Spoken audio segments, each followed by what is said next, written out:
I watched in absolute horror as my 11-year-old son, Marcus, was handcuffed and placed into the back of a police cruiser, while my entire family stood on Gregory's front lawn, accusing him of stealing a $17,000 Rolex. My own brother had called the police, all monte on my child, claiming Marcus had somehow stolen his prized watch during our family barbecue. My parents nodded in agreement, saying they saw Marcus acting suspicious near Gregory's bedroom. I knew my son was innocent, but nobody would listen to me. The morning had started so perfectly. I remember pulling into my brother Gregory's circular driveway in my 8-year-old Honda Civic, feeling slightly intimidated by his sprawling colonial house in one of Connecticut's most exclusive neighborhoods. Marcus sat quietly in the passenger seat, clutching his favorite book about space exploration, completely unaware that this sunny Saturday in September would become the worst day of his young life. Gregory had invited the whole family for what he called his annual harvest barbecue. As a senior partner at Whitman Sterling and Associates, one of Hartford's most prestigious law firms, my brother never missed an opportunity to showcase his success. His manicured lawn stretched for nearly 2 acres, complete with a built-in swimming pool, tennis court, and outdoor kitchen that probably cost more than I made in 6 months as an IT consultant. My parents, Robert and Helen, had already arrived and were sitting on the mahogany deck, admiring Gregory's latest acquisition. Patricia, Gregory's wife of 12 years, emerged from the house carrying a platter of gourmet appetizers, her designer sundress flowing in the gentle breeze. She worked as a marketing executive for a major pharmaceutical company and carried herself with the polished confidence that came from years of corporate success. Marcus immediately found his favorite spot under the massive oak tree near the garden, opening his book, while his younger cousins ran around the pool area. At 11, Marcus was quieter than most kids his age, preferring books to video games, science documentaries to cartoons. After my divorce from Jennifer 2 years earlier, he had become even more withdrawn, though his grades remained excellent, and his teachers consistently praised his thoughtful nature. Around noon, Gregory called everyone over to admire his newest treasure. He rolled up his sleeve with theatrical flair, revealing a gleaming Rolex submariner that caught the sunlight like a beacon. The watch face was deep blue, surrounded by a unidirectional rotating bezel that Gregory explained was essential for diving, though I knew he had never been diving in his life. $17,000, Gregory announced, proudly extending his wrist for everyone to examine. Limited edition, only 500 made worldwide. Our father whistled appreciatively, while our mother cooed over the intricate craftsmanship. Patricia beamed with pride, though I noticed her smile seemed slightly forced. I felt the familiar knot in my stomach that always formed during these family gatherings, where Gregory's wealth was constantly on display, while I struggled to pay Marcus's school expenses and keep up with my modest apartment rent. "Must be nice," I muttered under my breath, but Gregory heard me. "Hard work pays off, Thaddeus," he said, using my full name the way he always did when he wanted to sound condescending. "Maybe someday you'll understand." The afternoon progressed normally enough. We ate Gregory's expensive steaks, made small talk about work and politics, and watched the kids play in the pool. Marcus remained under his tree, occasionally glancing up when someone called his name, but otherwise lost in his book. I noticed my parents stealing glances at him throughout the day, whispering to each other when they thought I wasn't looking. Around 3 o'clock, Gregory suddenly rushed out of the house, his face flushed with panic. He had gone inside to use the bathroom and decided to check on his watch, which he had left on his bedroom nightstand before swimming. The Rolex was gone. "Someone took my watch?" Gregory announced, his voice cutting through the peaceful afternoon like a knife. "I left it right on my nightstand and now it's missing." Chaos erupted immediately. Patricia began questioning everyone about their whereabouts, while my parents looked around suspiciously. The cousins were asked if they had seen anything unusual, but they had been playing outside the entire time. That left only the adults and Marcus. "Where's Marcus?" Patricia asked, scanning the yard. "I don't see him anywhere." We found my son in the finished basement, sitting behind Gregory's leather couch with his book tears streaming down his face. He looked absolutely terrified, though I couldn't understand why. When Gregory demanded to know if Marcus had taken the watch, my son could only shake his head and whisper, "No, I didn't take anything." But his tears seemed to confirm everyone's suspicions. My mother immediately recalled an incident from 2 years ago when Marcus had borrowed a toy from a friend's house without asking, something we had addressed through conversations about respecting other people's property. My father pointed out that Marcus had been uncharacteristically quiet all day, which they now interpreted as guilty behavior. "He's been acting strange," Helen said, wrapping her arms around herself. "Hiding in corners, not talking to anyone. I think he's been planning this." I tried to defend my son, explaining that Marcus was naturally shy and preferred reading to socializing, but my protests fell on deaf ears. Gregory paced back and forth across his deck, his anger building with each passing minute. Patricia stood beside him, nodding in agreement, as he listed all the reasons why Marcus must be the thief. "He's been watching me all day," Gregory insisted. "Every time I showed off the watch, he was staring at it with those big eyes. Kids his age don't understand the value of things." When I demanded that we search the house thoroughly before making accusations, Gregory refused, claiming that Marcus had probably already hidden the watch somewhere outside or given it to someone else. He pulled out his phone and began dialing. "What are you doing?" I asked, though I already knew the answer. "Calling the police," Gregory replied coldly.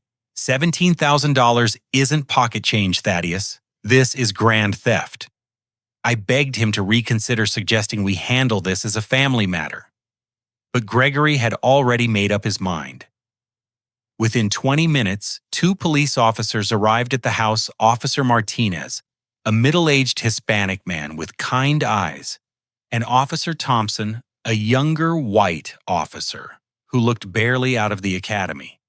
As the officers questioned the family, my parents dropped their bombshell. They claimed to have Ring doorbell footage that clearly showed Marcus entering Gregory's bedroom alone during the time period when the watch disappeared. My heart sank as I realized how this evidence would look to the police. When I demanded to see the footage immediately, Gregory shook his head firmly.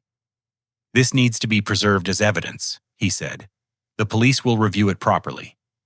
The officers approached Marcus gently, but my son could only cry and repeat that he hadn't taken anything. His tears seemed to seal his fate in everyone's eyes. Even Officer Martinez, who had initially seemed skeptical about arresting a child, began to look convinced as the family presented their case against Marcus. As they placed the handcuffs around my 11-year-old son's thin wrists, I felt my world collapse. Marcus looked at me with absolute bewilderment, unable to understand why his own family was turning against him. The sight of my child being led to a police car, while my parents and brother watched approvingly, was something I knew would haunt me forever. Following the police cruiser through the winding streets of suburban Connecticut, I gripped my steering wheel so tightly that my knuckles turned white. Every red light felt like an eternity. Every turn brought me closer to a nightmare I never could have imagined. My 11-year-old son was sitting in the back of a police car, accused of a crime I knew he didn't commit, while my own family had turned against us both.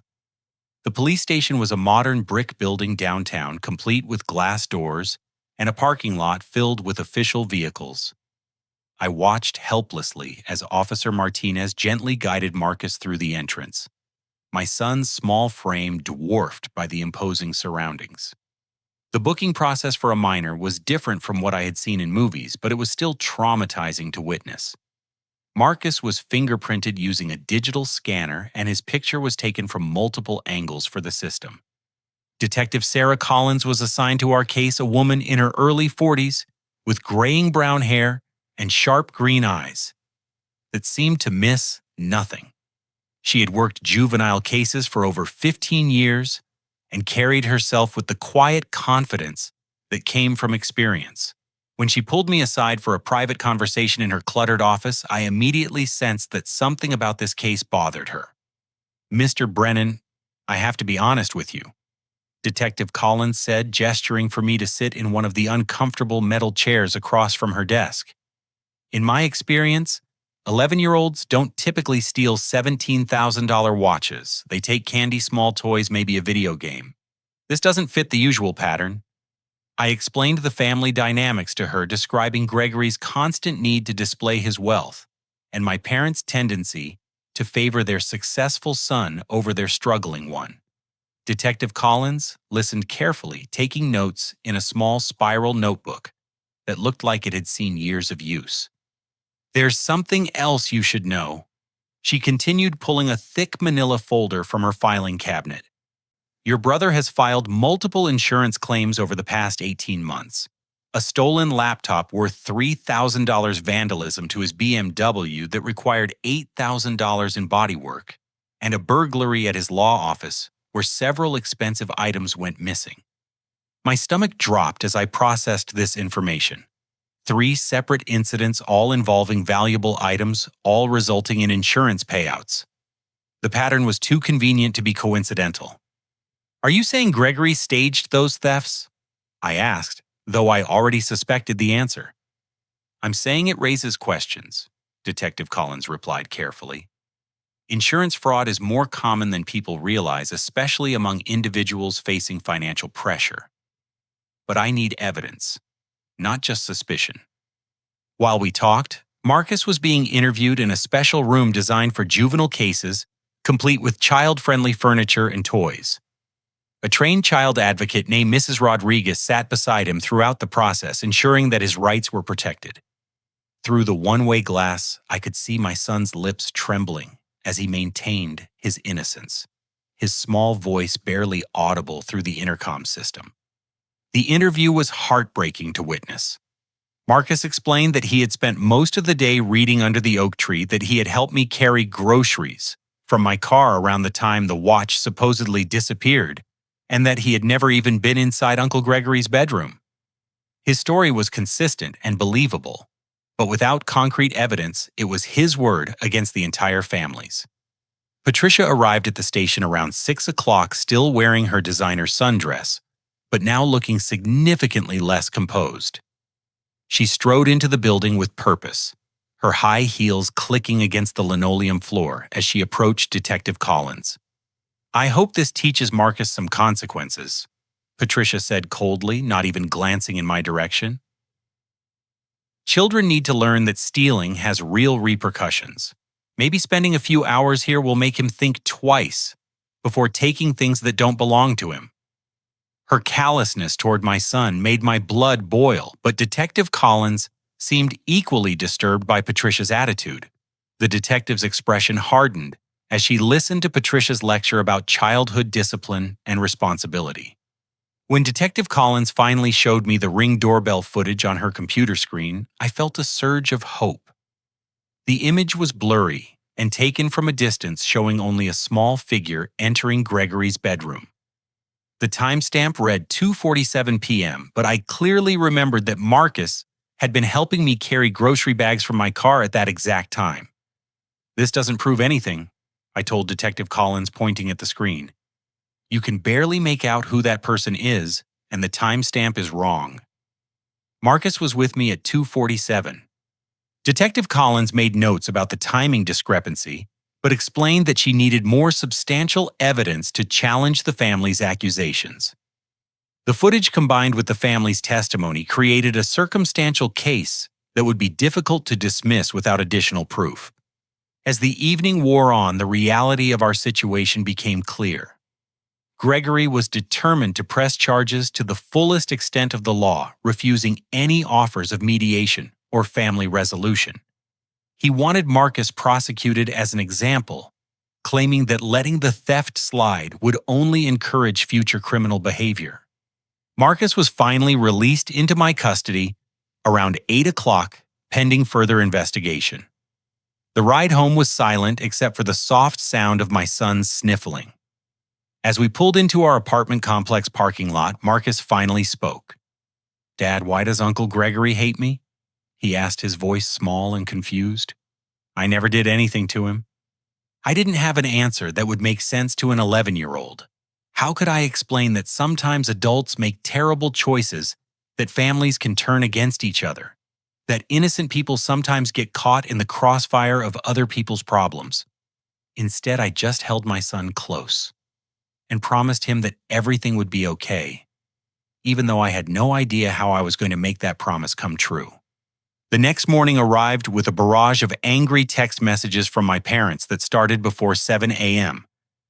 Each notification felt like a punch to the gut as I read their demands that Marcus confess to stealing the watch and apologize to Gregory immediately. My mother's messages were filled with disappointment, claiming that I was raising Marcus to be dishonest by refusing to acknowledge his guilt.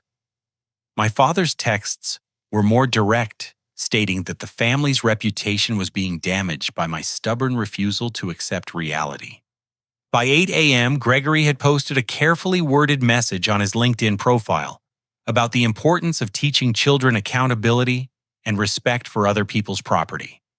The post didn't mention names, but anyone who knew our family would understand the subtext.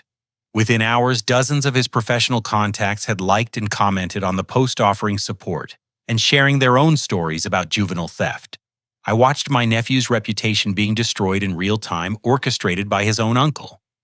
The most devastating blow came around 10 a.m. when my ex-wife Jennifer called.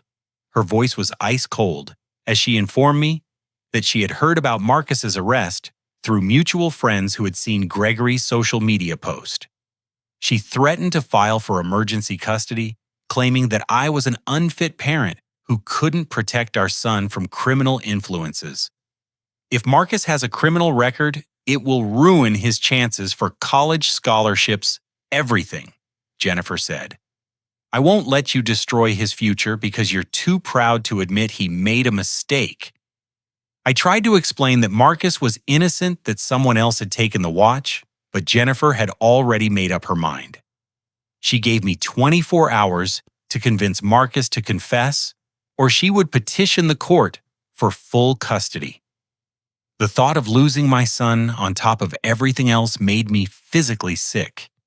Unable to concentrate on work, I called in and used a personal day to begin my own investigation. If the police and my family wouldn't listen to reason, I would have to find the truth myself.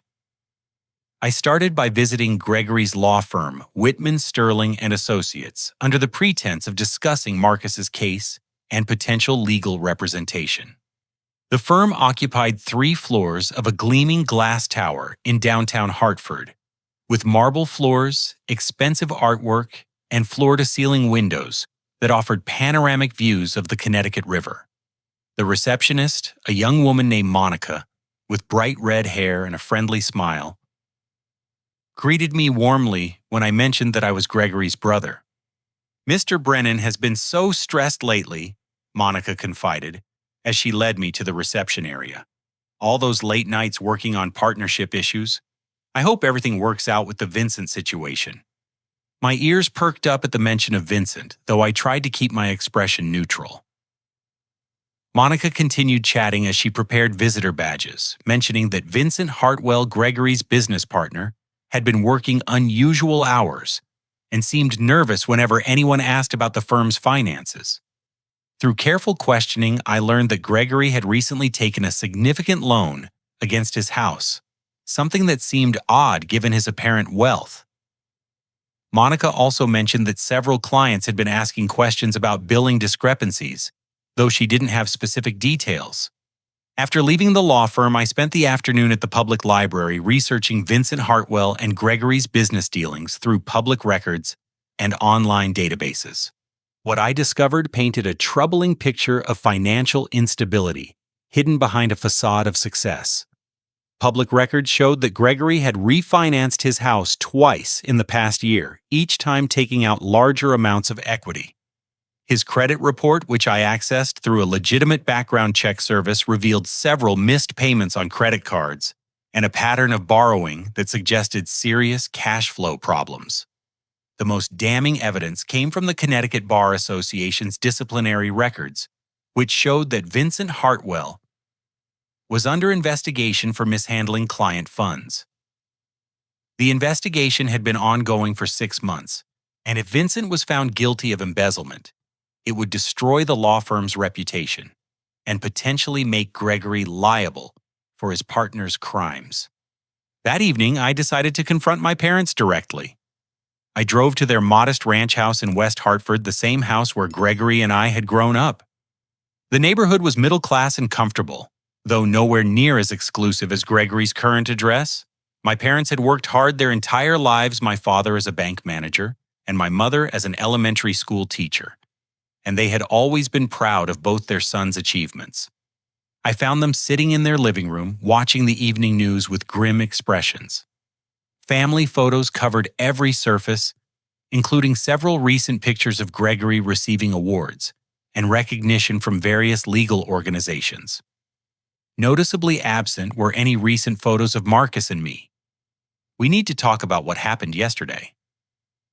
I began settling into the worn armchair where I had spent countless hours as a child reading books and doing homework.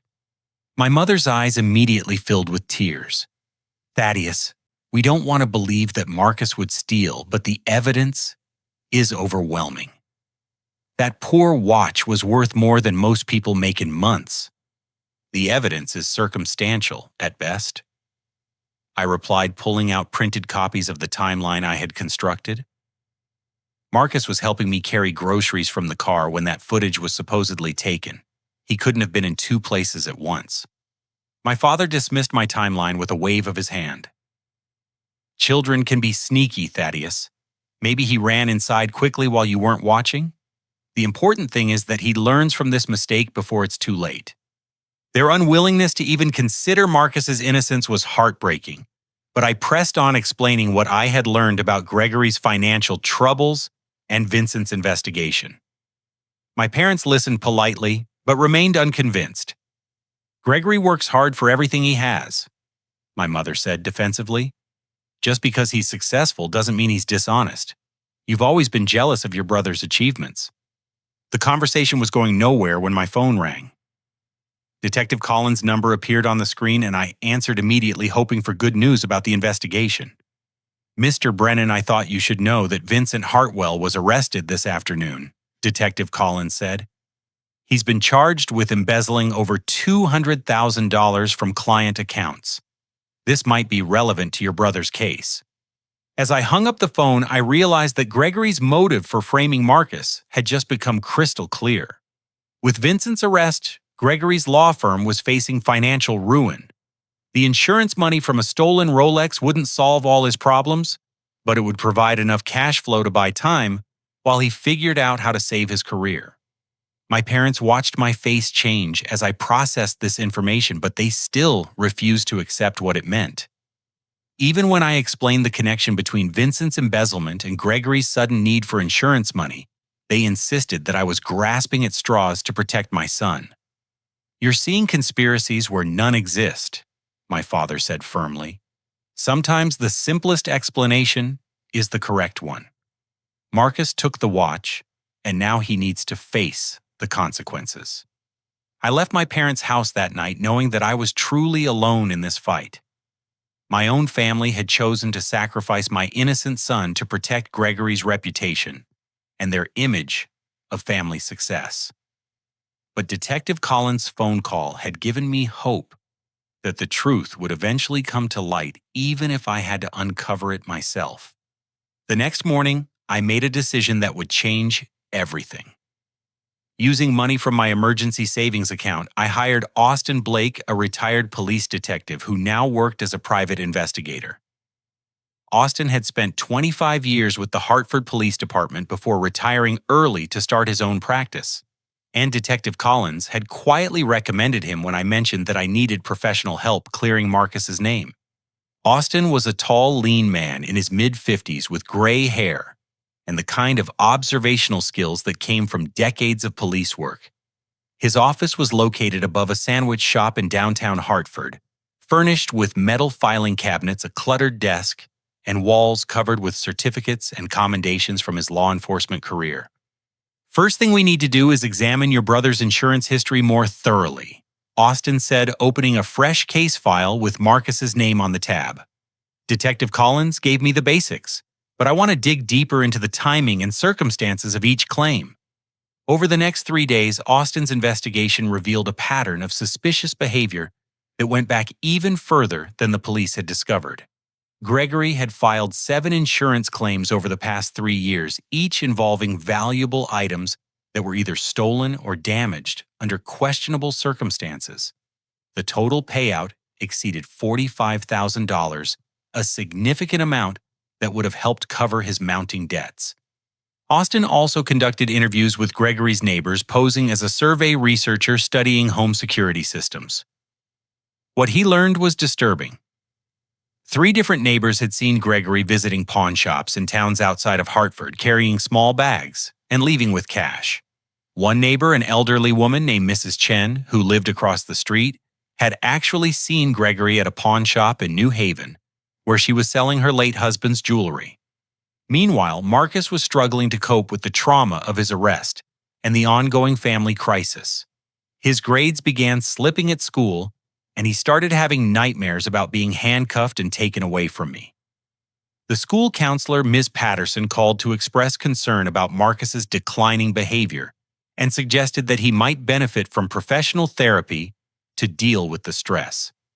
The breakthrough in our investigation came when Austin obtained a court order through Detective Collins to access Gregory's complete Ring doorbell data.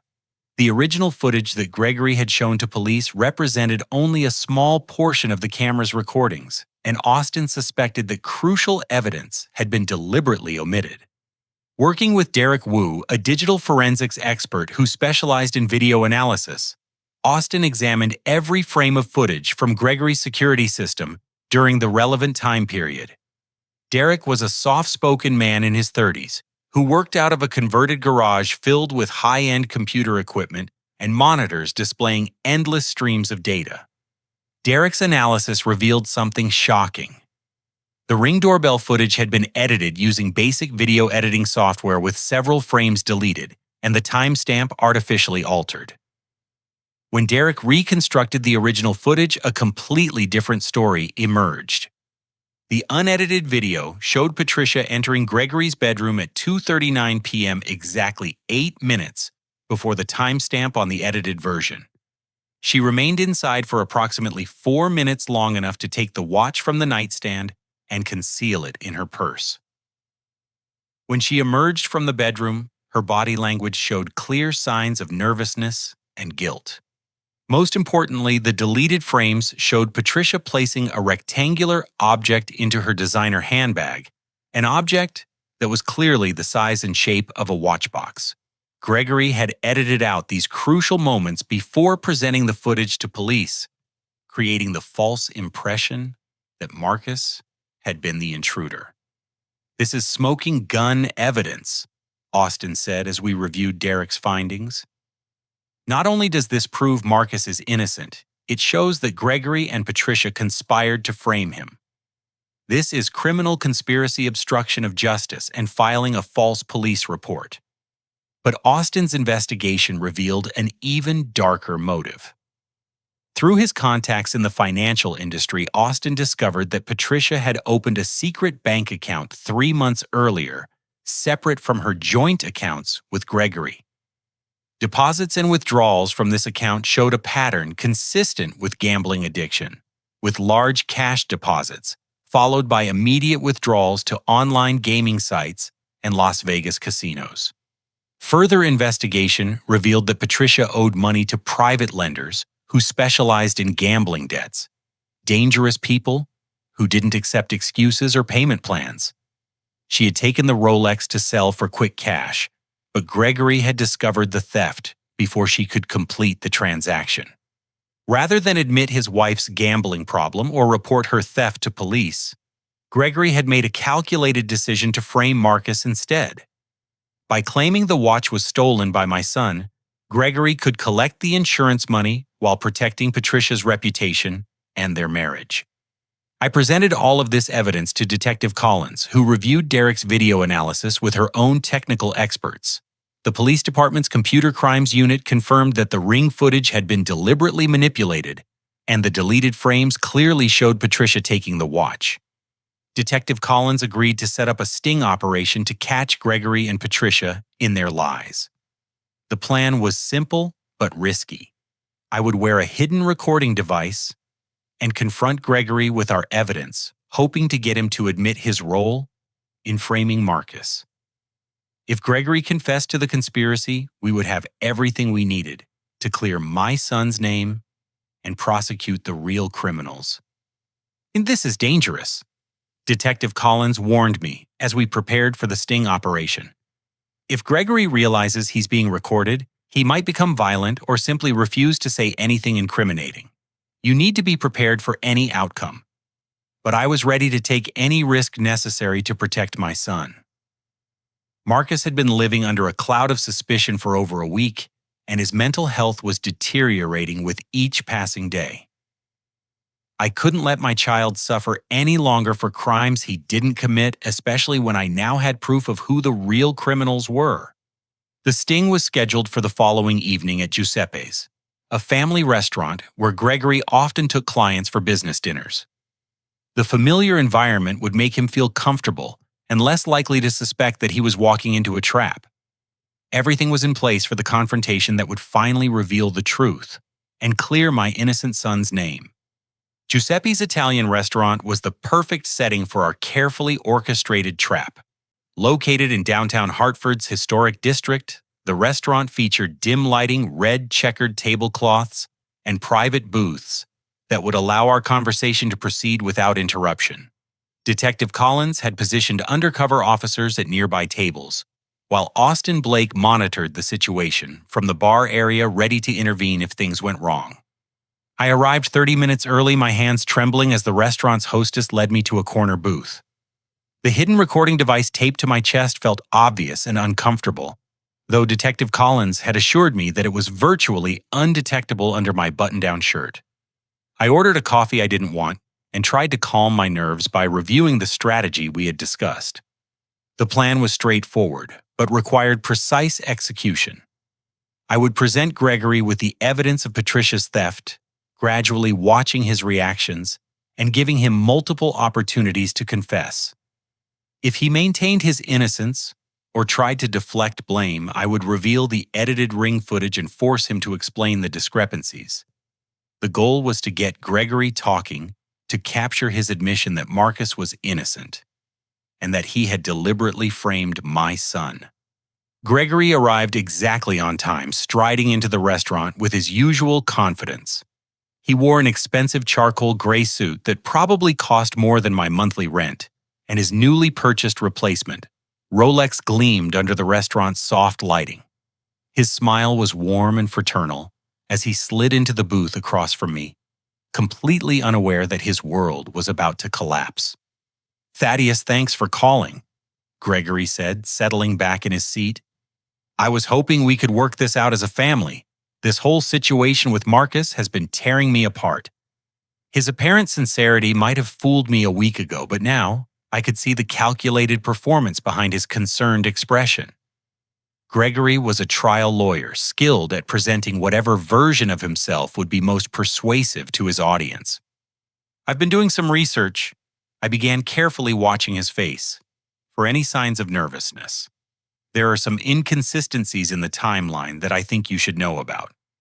Gregory's expression remained neutral, but I noticed his hands tighten slightly around his water glass. "What kind of inconsistencies?" I pulled out printed copies of the timeline Austin and I had constructed, showing that Marcus had been helping me carry groceries at the exact moment the ring footage allegedly showed him entering Gregory's bedroom. Gregory examined the papers with the practiced eye of an attorney, reviewing evidence, his face betraying nothing. "Timestamps can be unreliable," Gregory said dismissively. "Those cameras aren't precision instruments. Marcus could have run inside quickly while you were distracted." "But that's not what happened," I pressed. "I have witnesses who can confirm Marcus's location during that time period. Mrs. Henderson from next door saw us unloading groceries. The UPS driver remembers talking to Marcus about his book while we were outside.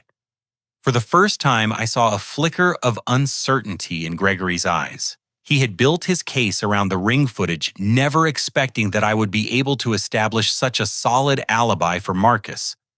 Even if the timing is off, that doesn't prove Marcus is innocent, Gregory said, but his voice lacked its earlier conviction. Children can be sneaky. Maybe he took it at a different time. I leaned forward, lowering my voice to create an atmosphere of confidential conversation. Gregory, I know about Vincent's arrest. I know about your financial problems and the insurance claims you've been filing. This isn't about Marcus stealing your watch. This is about you needing money to cover your partner's embezzlement. Gregory's face went pale, and for a moment, his carefully constructed facade cracked. The mention of Vincent's name had clearly hit home, confirming that my theory about his motive was correct. I don't know what you're implying, Gregory said, but his voice was strained. Vincent's problems have nothing to do with my watch being stolen. Don't they? I challenged. Your law firm is facing bankruptcy because of what Vincent did. You've been borrowing against your house, maxing out credit cards, doing whatever you can to stay afloat. $17,000 from an insurance claim would buy you some time. Gregory started to respond, but his words were cut off by the arrival of Patricia. She swept into the restaurant wearing a black cocktail dress, her face flushed with panic and anger. Detective Collins must have called her, claiming that Gregory needed to speak with her immediately about new developments in the case. What's going on? Patricia demanded, sliding into the booth beside Gregory. The police called, saying there were questions about the timeline. I thought this case was closed. The arrival of his wife seemed to rattle Gregory even further. He looked between Patricia and me, clearly trying to figure out how much I knew and how much damage control he needed to do. Thaddeus thinks Marcus is innocent, Gregory said carefully. He's found some witnesses who claim Marcus was outside when the theft occurred. Patricia's reaction was immediate and telling. Her face went white, and she clutched Gregory's arm with obvious desperation. That's impossible. We saw the footage. Marcus was clearly in the bedroom. Actually, the footage isn't as clear as you claimed, I said, watching both of their faces carefully. I've had it analyzed by a digital forensics expert. There are some interesting irregularities in the video. The word irregularities hit them like a physical blow. Gregory's jaw tightened while Patricia looked like she might be sick. They were both smart enough to understand the implications of what I was saying. What kind of irregularities? Gregory asked, his lawyer's training kicking in even as his personal panic grew. Before I could respond, my parents unexpectedly walked into the restaurant. Detective Collins later told me that this wasn't part of the plan, but their arrival created an opportunity we couldn't have orchestrated. Helen and Robert approached our table with confused expressions, having received a call from Gregory asking them to meet at Giuseppe's to discuss new evidence in Marcus's case. What's this about new evidence? My father asked, settling into a chair at the end of our booth. I thought the case against Marcus was solid. The presence of our parents seemed to break something inside Patricia. The stress of maintaining the lie, combined with her gambling debts and the fear of exposure, finally overwhelmed her composure. We need to tell them, Patricia said, suddenly turning to Gregory with tears in her eyes. I can't keep doing this. That little boy doesn't deserve what we're putting him through. Gregory tried to silence his wife with a sharp look, but Patricia was beyond caring about their carefully constructed plan. I took the watch. Patricia confessed, her voice barely above a whisper. I needed the money to pay off some debts. Gregory found out and said we should claim it was stolen so insurance would pay for it. The silence that followed was deafening. My parents stared at Patricia in shock while Gregory's face cycled through anger, panic, and resignation. The confession was even more complete than Detective Collins had hoped for. But the most shocking revelation was still to come. As Patricia continued her breakdown, my parents exchanged a look that I didn't understand at first. Then my father spoke, and his words changed everything I thought I knew about this situation. "We saw you take it on the ring footage," Robert said quietly, looking directly at Patricia. "Helen and I saw the real video before Gregory edited it. We knew Marcus was innocent from the beginning." The restaurant seemed to spin around me as I processed what my father had just admitted. My parents had known the truth all along. They had watched their grandson be arrested and traumatized, knowing he was completely innocent, and they had chosen to remain silent. "You knew," I whispered, staring at my parents in disbelief. "You knew Marcus was innocent, and you let this happen anyway." My mother began crying, but her tears were for herself, not for the grandson she had helped betray. "We thought it would all work out," Helen said. "Patricia promised to get help for her gambling, and Gregory said the charges against Marcus would be dropped once everything settled down. We were protecting the family." Robert added, his voice defensive. "If Patricia's gambling came out, it would ruin Gregory's reputation and his law practice. We thought Marcus would learn a lesson about respecting other people's property, even if he didn't actually take the watch this time." I felt like I had been punched in the stomach. My own parents had knowingly allowed their innocent grandson to be traumatized and criminally charged to protect my brother's career and reputation. They had sacrificed Marcus's welfare to maintain their image of family success. Detective Collins and her backup officers moved in at that moment, having heard enough confessions to make multiple arrests. Gregory and Patricia were charged with conspiracy filing false police reports and insurance fraud. My parents weren't arrested, but their admission that they had knowingly allowed false charges to proceed against Marcus made them potential witnesses in the criminal case. As the handcuffs clicked around Gregory's wrists, he looked at me with a mixture of hatred and desperation. "You've destroyed everything," he said. "Was protecting that kid worth ruining your own family?"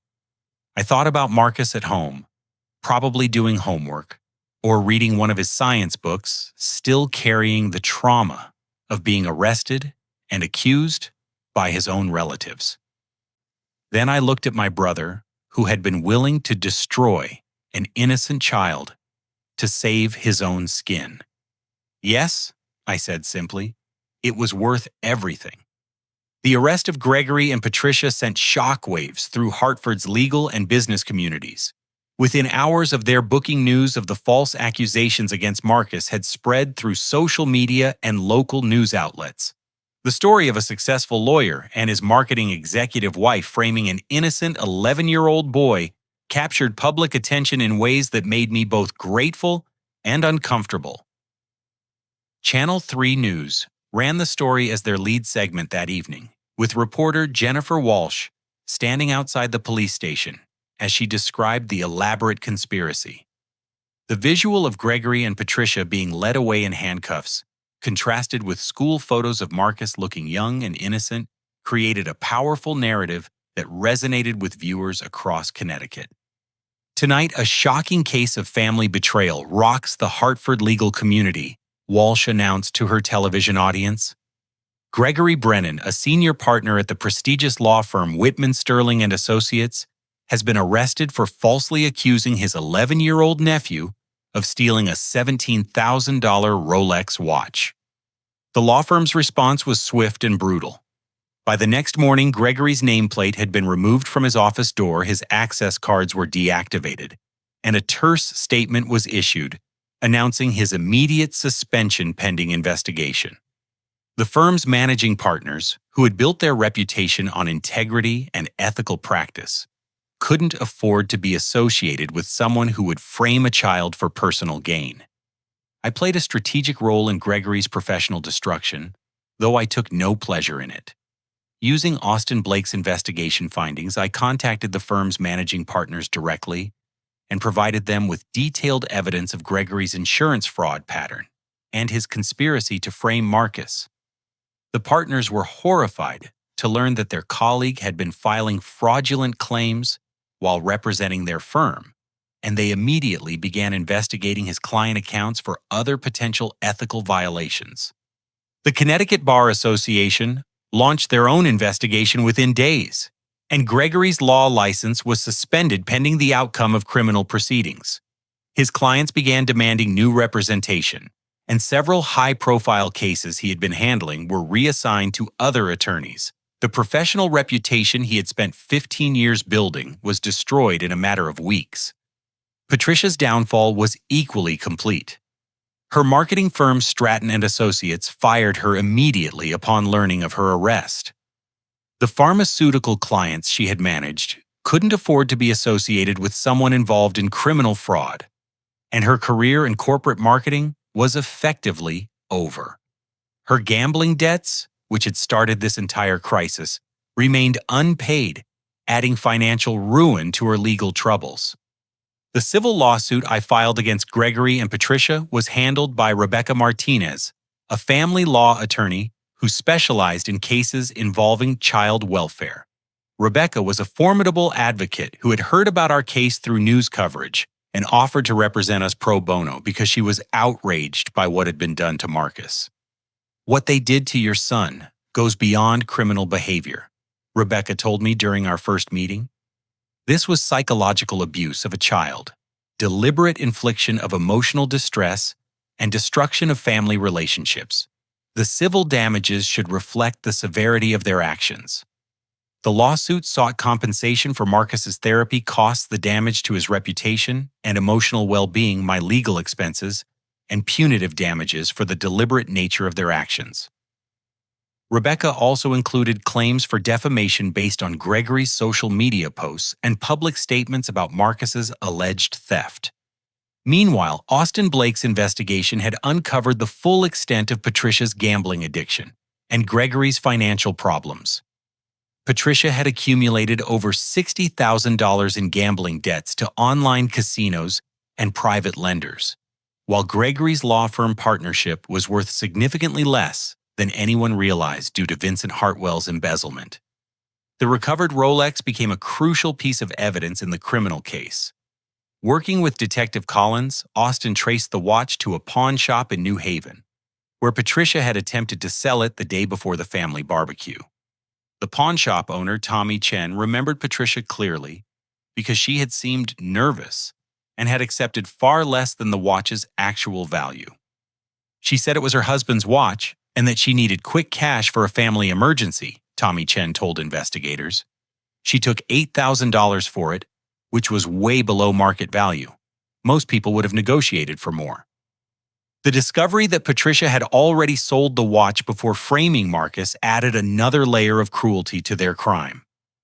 She had pocketed the money from the sale and then helped orchestrate insurance fraud to collect even more, all while an innocent child faced criminal charges.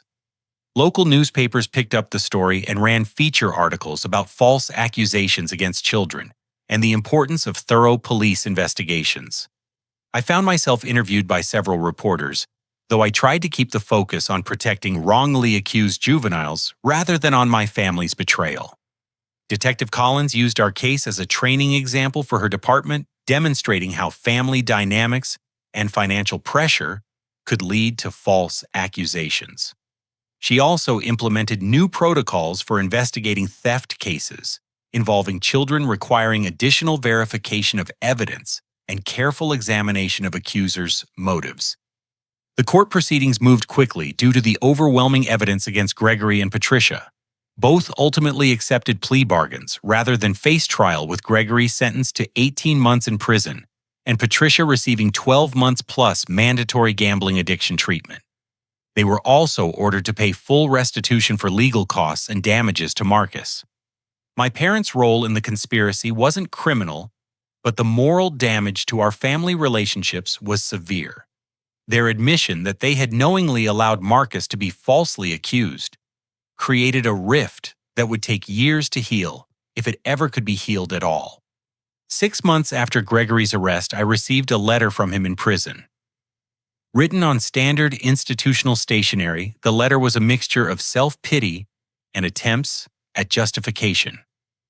Gregory claimed that he had never intended for things to go as far as they did, that he had expected the charges against Marcus to be dropped quietly, and that he had been under tremendous pressure due to his financial problems. But nowhere in the letter did Gregory actually apologize to Marcus or acknowledge the trauma he had inflicted on an innocent child. Even facing the consequences of his actions, my brother remained focused on his own suffering rather than the pain he had caused others. Marcus, meanwhile, was slowly healing through weekly therapy sessions with Dr. Amanda Foster, a child psychologist who specialized in trauma recovery. Dr. Foster helped Marcus understand that the adults in his family had made terrible choices, but that those choices reflected their own problems rather than anything wrong with him. Marcus is remarkably resilient, Dr. Foster told me after one of their sessions. Children often blame themselves when adults behave badly, but Marcus seems to understand that what happened wasn't his fault. The support you've provided has been crucial to his recovery. The financial settlement from our civil lawsuit was substantial enough to secure Marcus's college education and provide for his ongoing therapy needs. More importantly, the public vindication of his innocence had restored his reputation and given him a sense that justice really could prevail even when the odds seemed impossible. As Gregory began serving his prison sentence and Patricia struggled with court-ordered treatment, I felt a complex mixture of satisfaction and sadness. Justice had been served, but the cost had been the destruction of family relationships that had once meant everything to me. Sometimes doing the right thing requires sacrificing everything else, and protecting my son had been worth whatever it cost. 6 months after Gregory's imprisonment, Marcus and I sat in Dr. Foster's office for what would be our final therapy session. The same child who had once been too traumatized to sleep through the night was now confidently discussing his plans for middle school and his excitement about joining the science club. The transformation was remarkable, though it had required months of patient work to rebuild his sense of security and trust. "I'm proud of how far you've come, Marcus," Dr. Foster said, reviewing her notes from our sessions. "You've learned that bad things sometimes happen to good people, but that doesn't mean you're powerless. Your dad fought for you, and you found your own strength along the way." Marcus nodded thoughtfully, his intelligence and maturity evident in everything he said. At nearly 12 years old, he had developed wisdom that most adults never achieved, understanding that families could be complicated and that love sometimes required difficult choices. The civil settlement had exceeded even Rebecca Martinez's expectations. Gregory and Patricia were ordered to pay $450,000 in damages, an amount that would ensure Marcus's future education and provide long-term financial security for both of us. More importantly, the public nature of their punishment had completely vindicated Marcus's reputation and demonstrated that children's rights would be protected even against family members.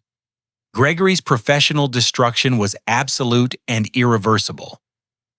The Connecticut Bar Association had permanently revoked his law license after determining that his pattern of insurance fraud and conspiracy against Marcus demonstrated fundamental unfitness to practice law.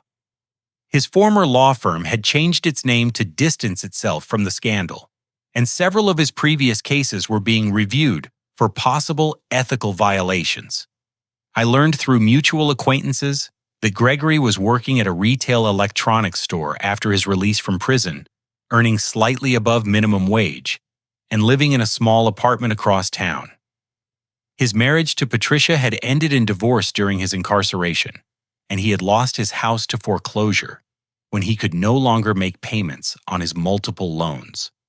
Patricia had fared slightly better, completing her court-ordered gambling addiction treatment and finding work at a community center that helped people struggling with financial problems.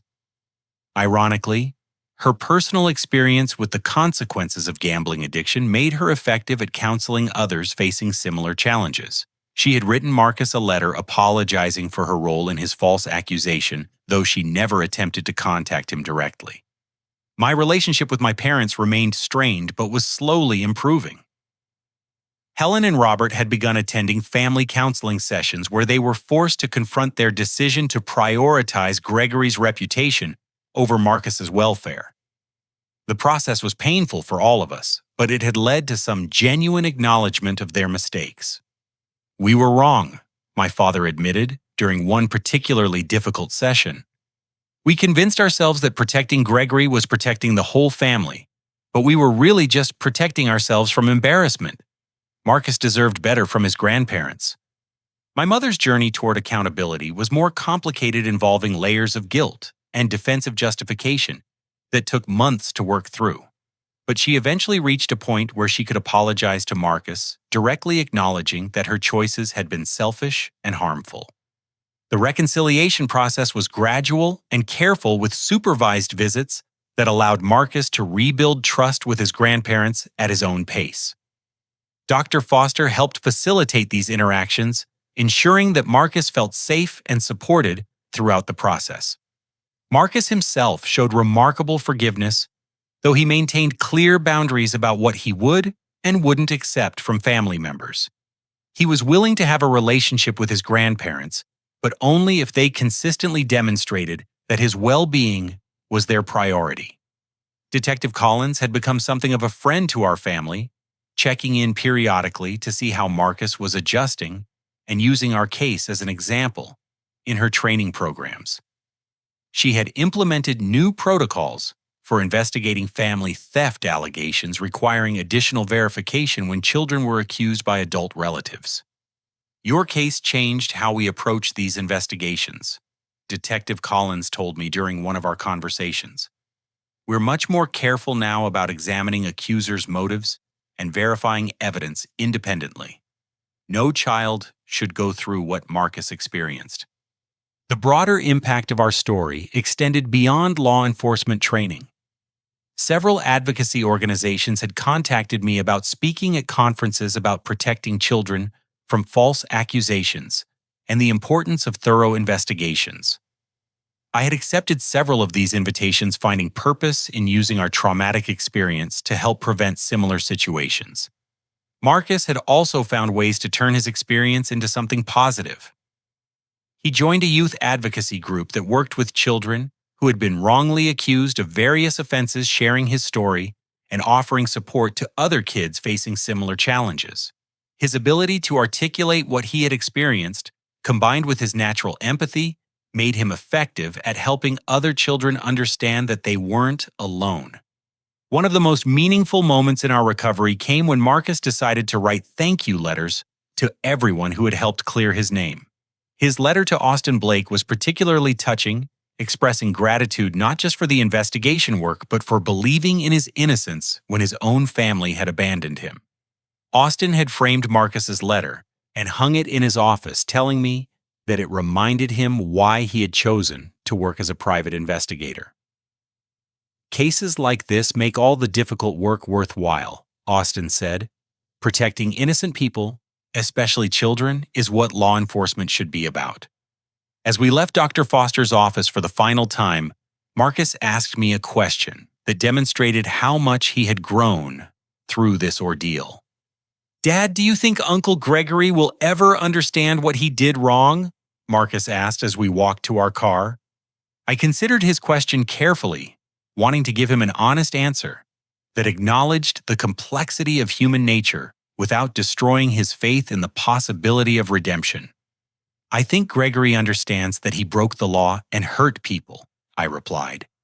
"But understanding what you did and truly comprehending why it was wrong are different things. Some people learn from their mistakes, and others just learn to avoid getting caught again." Marcus nodded thoughtfully. "I hope he learns the right lesson. I don't want him to hurt other kids the way he hurt me." His compassion for the man who had betrayed him was humbling and inspiring. Despite everything Gregory had put him through, Marcus still hoped for his uncle's moral growth and redemption. It was a reminder that children often possess wisdom that adults struggle to achieve. Our new life was built on a foundation of honesty, accountability, and unconditional support. Marcus knew that I would always fight for him, that his well-being was my highest priority, and that he could trust me to make decisions based on what was best for him rather than what was convenient for other people. The financial security from our settlement allowed me to reduce my work hours and spend more time with Marcus, attending his school events and supporting his growing interest in science and technology. We took weekend trips to science museums and planetariums, rebuilt our relationship with Jennifer on terms that prioritized Marcus's happiness, and created new family traditions that didn't depend on extended family participation. As I reflected on everything we had experienced, I realized that the greatest lesson wasn't about the importance of fighting injustice or protecting the innocent, though those things mattered enormously. The real lesson was about the courage required to choose what's right over what's easy, even when that choice cost you everything you thought you valued.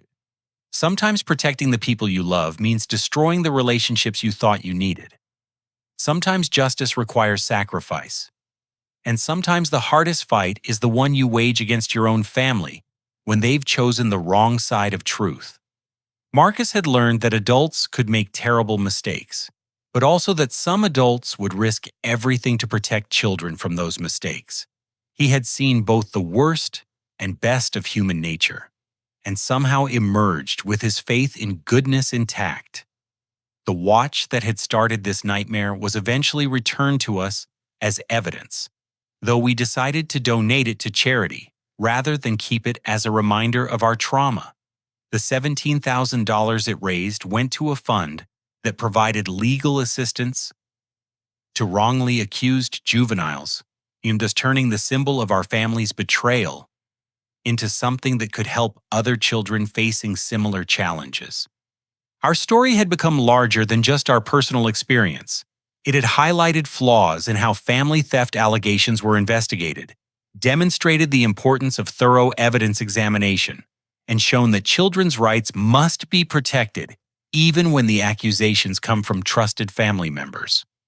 But beyond its broader implications, our journey had taught me that being a father sometimes means standing alone against the entire world, if that's what protecting your child requires.